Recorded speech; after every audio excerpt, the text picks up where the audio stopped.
الحمد لله نحمده ونستعينه ونستغفره ونعوذ بالله من شرور أنفسنا ومن سيئات أعمالنا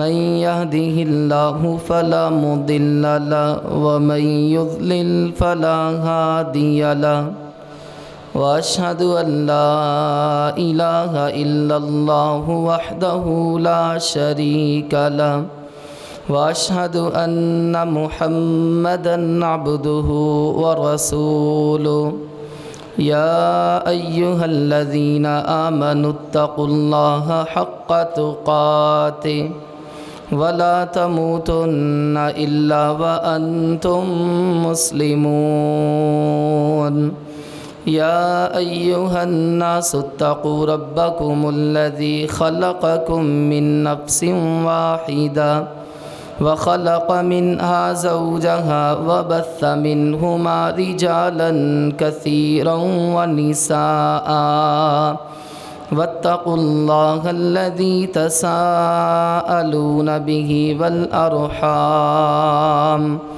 إن الله كان عليكم رقيبا يا أيها الذين آمنوا اتقوا الله وقولوا قولا سديدا يصلح لكم أعمالكم ويغفر لكم ذنوبكم ومن يطع الله ورسوله فقد فاز فوزا عظيما أما بعد فإن خير الحديث كتاب الله وخير الهدي هدي محمد صلى الله عليه وسلم وشر الأمور محدثاتها وكل محدثة بدعة وكل بدعة ضلالة وكل ضلالة في النار اللهم صل على محمد وعلى آل محمد كما صليت على إبراهيم وعلى آل إبراهيم إنك حميد مجيد اللهم بارك على محمد وعلى آل محمد كما باركت على إبراهيم وعلى آل إبراهيم إنك حميد مجيد اللهم انفعنا بما علمتنا وعلمنا ما ينفعنا وزدنا علما اللهم رب اشرح لي صدري ويسر لي أمري واحلل عقدة من لساني يفقه قولي رب زدني علما رب زدني علما رب زدني علما أعوذ بالله السميع العليم من الشيطان الرجيم من همزه ونفخه ونفثه بسم الله الرحمن الرحيم إن أول بيت وضع للناس للذي ببكة مباركا وهدى للعالمين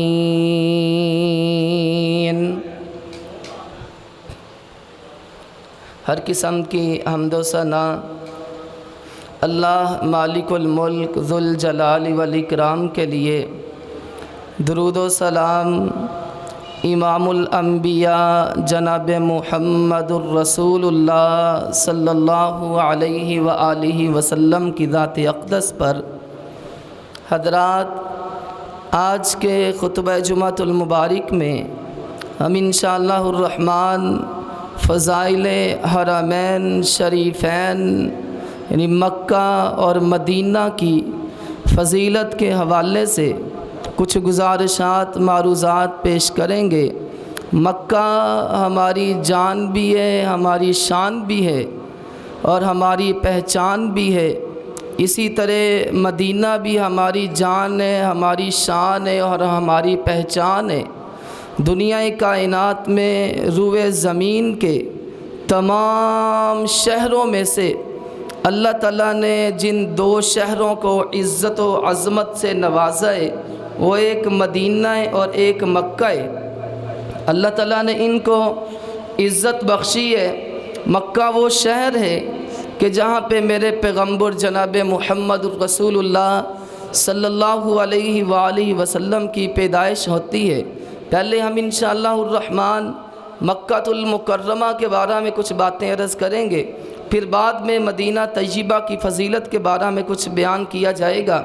مکہ المکرمہ وہ شہر ہے کہ جہاں پہ آمینہ کے لال جناب محمد کریم صلی اللہ علیہ وآلہ وسلم کی پیدائش مبارکہ ہوتی ہے۔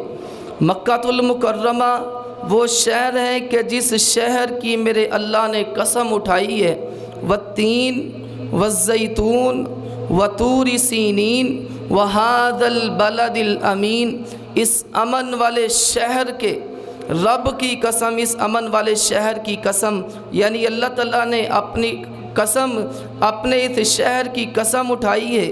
اور مکہ المکرمہ دوستو وہ شہر ہے کہ جہاں پہ اللہ رب العزت کا گھر موجود ہے۔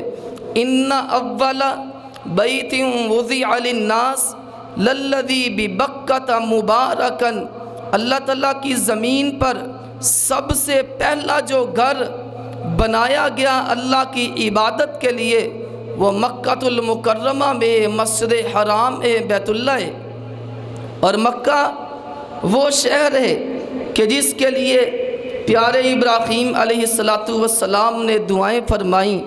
مکہ المکرمہ وہ شہر ہے کہ حج کے تمام مناسک، حج کے تمام ارکان وہ مکہ المکرمہ میں ادا کیے جاتے ہیں۔ اور یہی وہ شہر ہے کہ جس کے متعلق میرے نبی صلی اللہ علیہ وآلہ وسلم نے ہجرت کے موقع پہ فرمایا تھا، کہا مکہ تیری بڑی شان ہے، تیری بڑی عظمت ہے، تو اللہ کی زمین میں اللہ رب العزت کے ہاں سب سے محبوب ترین اور پسندیدہ ترین جگہ ہے۔ میں محمد صلی اللہ علیہ وآلہ وسلم مکہ سے کبھی نہ نکلتا اگر تیرے رہنے والے مجھے یہاں سے نکلنے پہ مجبور نہ کرتے۔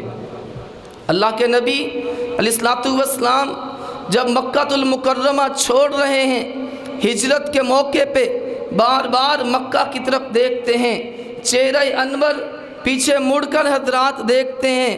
اللہ کے نبی علیہ السلام فرماتے ہیں کہ اے مکہ میں تیرے اس شہر سے کبھی نہ نکلتا اگر مجھے یہاں کے باسی نکلنے پہ مجبور نہ کرتے۔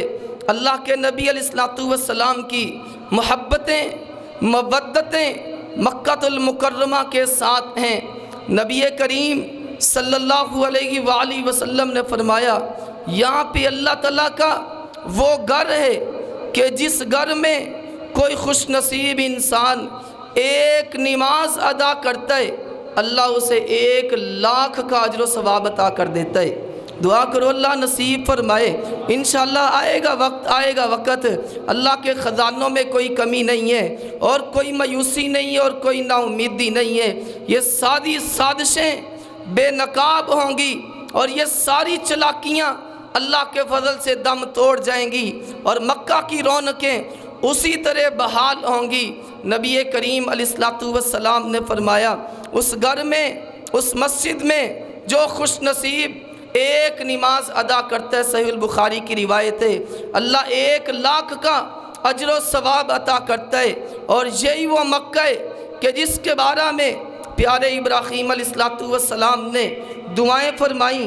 وَإِذْ قَالَ إِبْرَاهِيمُ رَبِّ اجْعَلْ هَذَا بَلَدًا آمِنًا وَارْزُقْ أَهْلَهُ مِنَ الثَّمَرَاتِ، یا اللہ اس شہر کے باشندوں کو وافر رزق عطا فرما اور اس شہر کو امن والا بنا دے۔ یہی وہ شہر ہے کہ جس کے بارے میں پیارے ابراہیم علیہ السلام نے اللہ سے دعائیں فرمائیں، التجائیں فرمائیں، اور 13ویں پارے میں اللہ رب العزت نے ان الفاظ میں اس بات کو بیان کیا کہ ربنا انی اسکنت من ذریتی بواد غیر ذی زرع عند بیتک المحرم، سارا واقعہ آپ نے سنائے۔ حضرت ابراہیم علیہ السلام کو اللہ تعالیٰ نے حکم دیا کہ پیارے ابراہیم اپنے بیٹے کو اور اپنی بیوی کو، وہ بیٹا جو مانگ کی اللہ تعالیٰ سے لیے، میں صرف اشارہ عرض کروں گا۔ اللہ نے حکم دیا کہ پیارے ابراہیم علیہ السلام اپنے بیٹے کو اور اپنی بیوی کو بیاب و گیا زمین مکہ کہ جہاں پہ اس وقت نہ بندہ نہ بندے کی ذات، نہ کوئی پرندہ وہاں پہ، نہ کوئی انسان، نہ کوئی رونق، نہ کوئی زیب و زینت، اور نہ ہی کوئی زندگی کا سامان۔ اللہ نے حکم دیا، کہا پیارے خلیل۔ حضرت ابراہیم علیہ السلام کہتے ہیں جی رب الجلیل، فرمایا جائیے اپنے بیٹے کو اور اپنی بیوی کو وہاں پہ چھوڑ کے آئیے۔ حضرت ابراہیم علیہ السلام اپنے بیٹے کو لے کر کے اور اپنی بیوی سیدہ ہاجرہ رضی اللہ تعالی عنہا کو لے کر کے چلے جاتے ہیں، وہاں پہ ٹھہرا دیا۔ انی اسکنت من ذریتی بواد غیر ذی زرع عند بیتک المحرم، کہا یا اللہ تیرے حکم پر میں نے اپنے بیٹے کو اور اپنی بیوی کو تیرے حرمت والے گھر کے قریب ٹھہرا دیے کہ جہاں پہ نہ کوئی گھاس، نہ کوئی پودا، نہ کوئی درخت، نہ کوئی بندہ، نہ کوئی پرندہ۔ ربنا لیقیموا الصلاۃ، یا اللہ تاکہ یہ نمازیں قائم کریں۔ فاجعل افئدۃ من الناس، اے اللہ میں تو ٹھہرا کے جا رہا ہوں، اے اللہ میں تو ٹھہرا کر کے جا رہا ہوں، تیری سپرد کر کے جا رہا ہوں، لوگوں کے دلوں کو ان کی طرف مائل کر دے، اس شہر کی طرف مائل کر دے، لوگوں کے دلوں میں اس شہر کی محبت پیدا کر دے۔ فاجعل افئدۃ من الناس تہوی الیہم وارزقہم من الثمرات، اور ان کو پھلوں کا رزق عطا فرما، لعلہم یشکرون، تاکہ یہ تیرا شکر ادا کریں۔ دوستو آپ جانتے ہو کہ مکہ میں سوائے کھجور کے اور کسی پھل کی پیداوار نہیں، لیکن ابراہیم علیہ السلام کی دعاؤں کا نتیجہ ہے کہ جو پھل آپ کو پاکستان میں نہ ملیں وہ مکہ میں مل جائیں گے اور وافر مقدار میں ملیں گے۔ حالانکہ کوئی پھل یہ وہاں پہ پیدا نہیں ہوتا، لیکن پیارے ابراہیم علیہ السلام کی دعاؤں کا نتیجہ اللہ نے پھلوں سے مالا مال کر دیا۔ کثرت ہی کثرت ہے، بہتات ہی بہتات ہے، رحمت ہی رحمت ہے، یہ حضرت ابراہیم علیہ السلام کی دعاؤں کا نتیجہ۔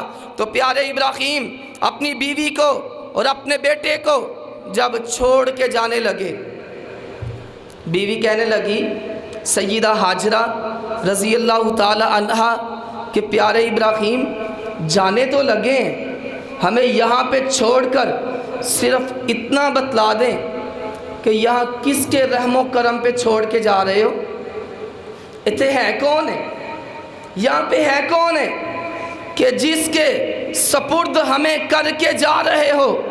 اور یہ بھی بات بتلا دو یہ سارا کام اپنی مرضی سے کر رہے ہو کہ اللہ کی مرضی سے کر رہے ہو؟ دو باتیں کی۔ حضرت ابراہیم علیہ السلام نے کہا میں جو کر رہا ہوں نا اللہ کی مرضی سے کر رہا ہوں اور اللہ کے حکم سے کر رہا ہوں اور تمہیں اللہ کے سپرد کر کے جا رہا ہوں۔ بی بی ہاجرہ تیرا کتنا توکل تھا، تیرا اللہ کی ذات پہ کتنا بھروسہ اور کتنا یقین تھا۔ کہنے لگیں اگر آپ ہمیں اللہ کی سپرد کر کے جا رہے ہیں اِذَا لَا يُضَيِّعُنَ اللَّهُ أَبَدًا، تب اللہ ہمیں کبھی بھی ضائع نہیں کرے گا۔ کاش کہ آج میرا اور آپ کا یقین اور توکل بن جائے کہ جو بندہ اللہ رب العزت پہ توکل کر لیتا ہے اللہ اسے کبھی ضائع نہیں کرتا، جو اللہ کے رستے پہ چل نکلتا ہے اللہ اسے کبھی ضائع نہیں کرتا۔ قائد اللہ یضیعون اللہ ابدا، تب اللہ ہمیں کبھی ضائع نہیں کرے گا۔ پیارے ابراہیم علیہ السلام وہاں سے چل پڑے۔ ایک مشکیزہ تھا جس مشکیزے میں تھوڑا سا پانی تھا، ایک تھیلا تھا جس تھیلے میں کچھ کھجوریں تھیں، یہ دے کر کے روانہ ہو گئے۔ وہ مشکیزے میں پانی ختم ہو گیا، تھیلے میں کھجوریں ختم ہو گئیں۔ کتنی دیر تک تھی؟ بالآخر حضرت ام اسماعیل پیارے ابراہیم کی زوجہ محترمہ سیدہ ہاجرہ اور اسماعیل کی والدہ کو پیاس کی شدت نے تڑپایا اور بھوک سے نڈال ہیں۔ سیدہ ہاجرہ کبھی اس وادی پہ چکر لگاتی ہیں، کبھی اس وادی پہ چکر لگاتی ہیں، صفا سے مروہ اور مروہ سے صفا، صفا سے مروہ، مروہ سے صفا۔ دوستو یہ 7 چکر سیدہ ہاجرہ نے لگائے پانی کی طلب اور پانی کی تڑپ کے لیے۔ غیب سے آواز آتی ہے، غیب سے آواز آتی ہے، اللہ کی بندی پریشان نہ ہو، تو اللہ کی سپرد دے، اللہ رب العزت تیری پریشانیوں کو ضرور حل کرے گا۔ اسی اثناء میں اللہ نے آسمان سے فرشتہ بھیجا، رب العزت نے آسمان سے فرشتہ بھیجا، اس فرشتے نے پر مارا۔ دوستو اس کے پر مارنے کی وجہ سے زمین سے چشمہ پھوٹتا ہے، جس چشمے کو زمزم کہا جاتا ہے، ایسا پھوٹا ہے، ایسا پھوٹا ہے، ہزاروں برس بیت چکے، آج تک رکا نہیں ہے اور قیامت تک رکنے والا نہیں ہے۔ بعض لوگ کہتے ہیں، ہم نے سنا ہے کئی لوگوں سے، وہ کہتے ہیں کہ حضرت اسماعیل علیہ السلام روئے اور ان کے رونے کی وجہ سے ان کی ایڑیاں جب زمین پہ رگڑی جاتی ہیں تو چشمہ پھوٹتا ہے۔ بہرحال ہمیں یہ بات نہیں ملی، میں نے جو پڑھا ہے صحیح البخاری کی روایت میں وہ میں نے آپ کے سامنے عرض کر دیا ہے۔ میرے مشاہدے میں اور میرے علم میں جو بات ہے وہ یہی ہے کہ پیارے جبریل علیہ السلام نے پر مارا، ان کے پر مارنے سے اللہ نے زمزم کا چشمہ اور کنواں جاری کر دیا۔ رب العزت نے ان کے لیے پانی کا بھی انتظام کیا، پیاس کو مٹانے کا بھی انتظام کیا اور بھوک کو ختم کرنے کا بھی انتظام کیا۔ اور پانی کی طلب کے لیے جو سیدہ ہاجرہ نے 7 چکر لگائے، صفا سے مروہ، مروہ سے صفا، اللہ نے ایسی سنت جاری کر دی، قیامت تک عمرہ کرنے والا اس کا عمرہ نہیں ہوگا، حج کرنے والا اتنی دیر تک اس کا حج نہیں ہوگا جتنی دیر تک بی بی ہاجرہ کے اس عمل پہ عمل نہیں کرتا۔ اللہ نے ہر حاجی کے لیے، ہر عمرہ کرنے والے کے لیے یہ سنت بنا دی اور یہ طریقہ بنا دیا۔ حضرات سیدنا ابراہیم علیہ السلام کی جو دعا تھی اللہ نے اس کو پورا کیا۔ مکہ شہر کو رب العزت نے پھلوں سے مالا مال کر دیا، ہر طرح کی نعمتیں عطا فرمائیں، اور یہ وہ مکہ ہے، یہ وہ کعبۃ اللہ ہے، یہ وہ کعبۃ اللہ ہے جس کے بارے میں رب العزت کا قرآن ہے، جعل اللہ الکعبۃ البیت الحرام قیاما للناس، اس کعبے کو میرے اللہ نے عزت بخشی ہے، اور جسے میرا اللہ عزت دے اسے کوئی ذلیل نہیں کر سکتا۔ اس کی عزت آج بھی باقی ہے، قیامت تک اس کی عزت باقی ہے۔ اگرچہ دنیا میں بے رحروی بڑی، دنیا میں دوستو بے حیائی بڑی، لیکن کعبے کا احترام، کعبے کی عزت آج بھی ہر مومن اور مسلم کے دل میں موجود ہے۔ اہل علم نے کہا تھا کہ جنہوں نے دیکھ لیے وہ دوبارہ دیکھنے کے لیے تڑپ رہے ہیں، اور جنہوں نے ابھی نہیں دیکھا وہ پہلی دفعہ دیکھنے کے لیے ترس رہے ہیں۔ کیوں جی ایسا ہی ہے نا؟